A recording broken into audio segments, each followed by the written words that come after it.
E aí pessoal, beleza? Bem-vindo ao canal Repensando, eu sou Felipe Lopes e hoje nós vamos ter uma resenha do meu livro Conto e Reconto.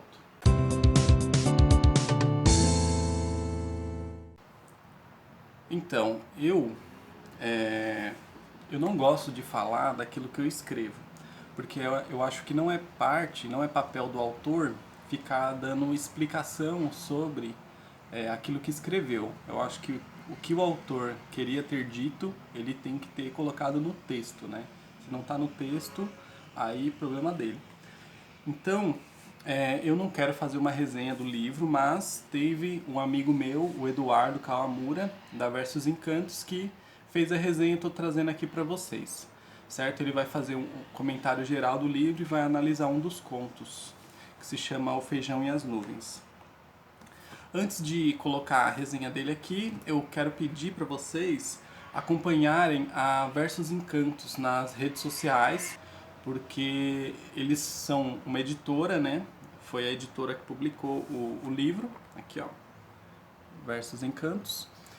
Mas também eles organizam saraus, eles têm um trabalho com música, então é bem legal acompanhar assim os saraus que eles organizam, eu participo e eu acho que vale a pena. Se você tiver algum alguma escrito aí, algum livro engavetado, que é uma coisa mais comum do que a gente imagina, entre em contato com eles, conversa aí direitinho, negocia uma publicação. Todas as redes sociais da Versos Encantos vai estar aqui na descrição. Então, dá uma olhada aí na descrição que você vai encontrar todas as redes e como entrar em contato com eles.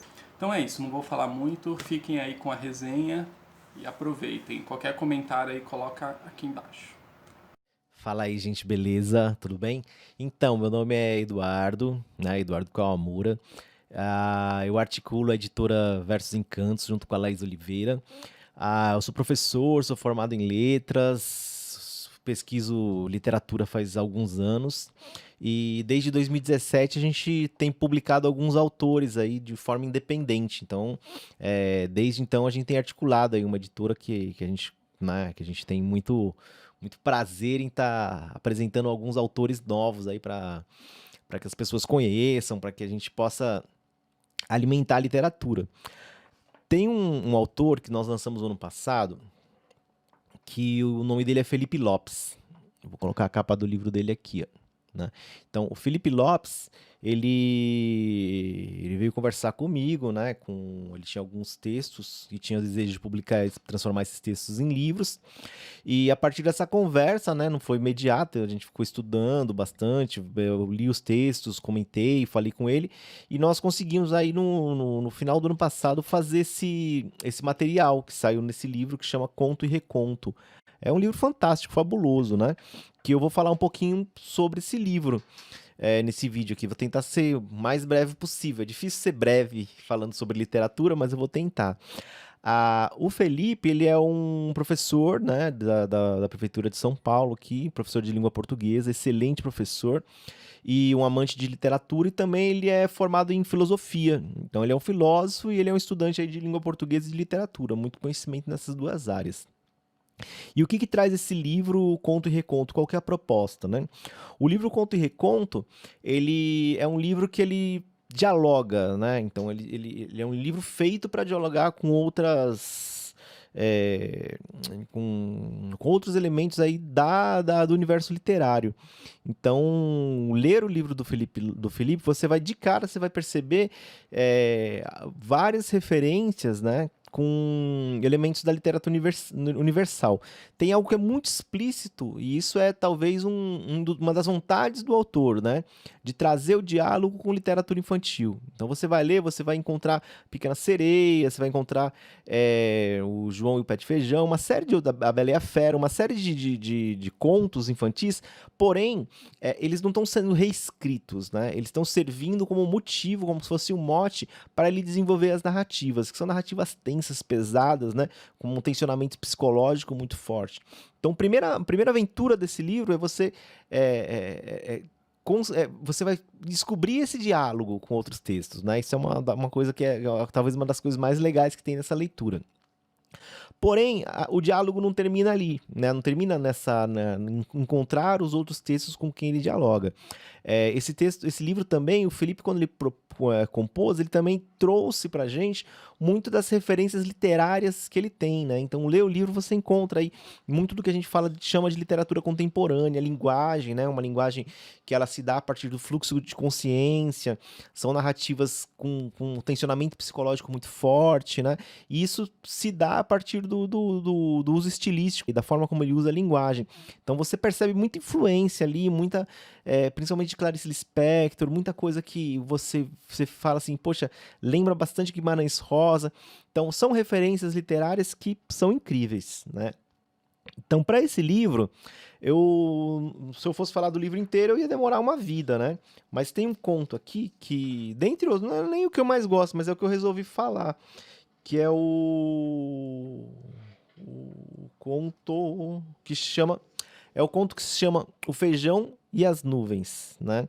Então, é claro, só de caras já percebe que já sabe, né, que ele vai contar de caras que vai falar sobre o João e o pé de feijão, que é, né, uma história conhecidíssima do menino que sai, né, e troca aquilo que era para alimento da família pelos feijões mágicos, e tem o gigante, coisas parecidas. Essa narrativa, ele vai dialogar, só que ele vai trazer uma série de outros componentes. Primeiro, o componente da linguagem, né, que você percebe que é uma linguagem que é extremamente trabalhada do ponto de vista da literatura contemporânea, né? Então a forma como ele traz a escrita, o fluxo de consciência constante aqui na narrativa, né? Inclusive, assim, a própria forma de narrar, a própria forma de articular a narrativa, ela é mais forte do que ela tem muito mais presença do que o enredo em si. O enredo é simples, mas assim, a forma como o texto é trazido pra gente é intenso, né?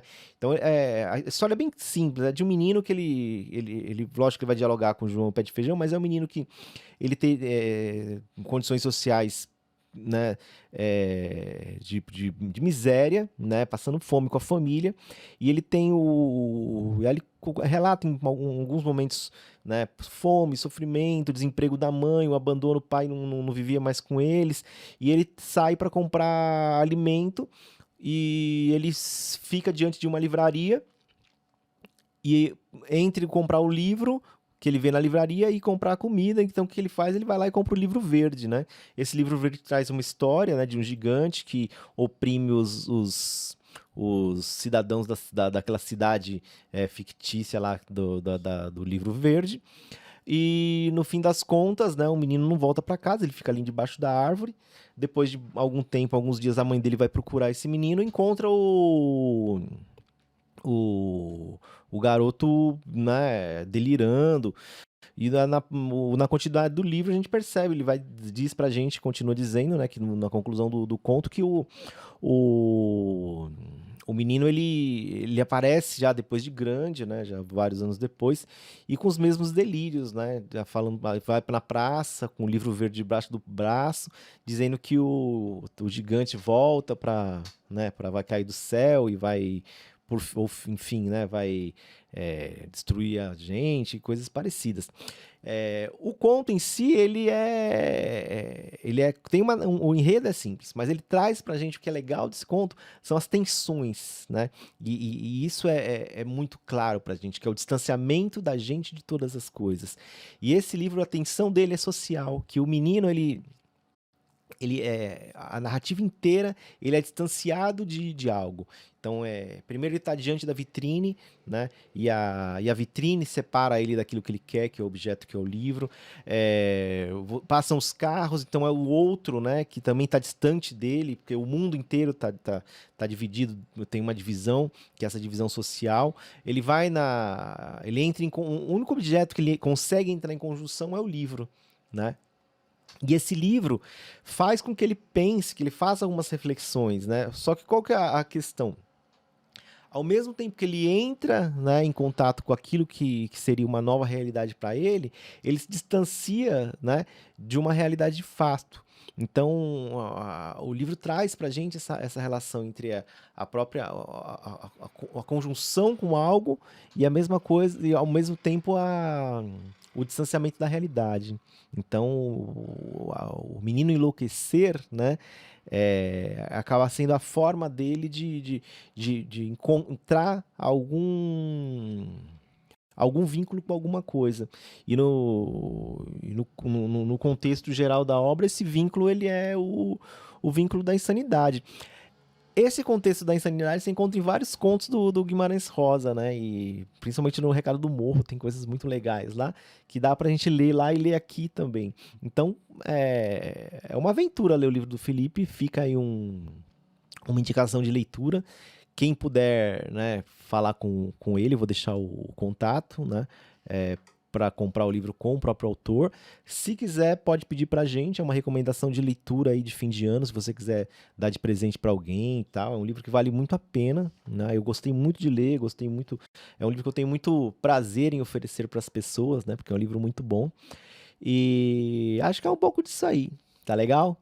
É, estaremos sempre por aqui, como estou sempre por aqui.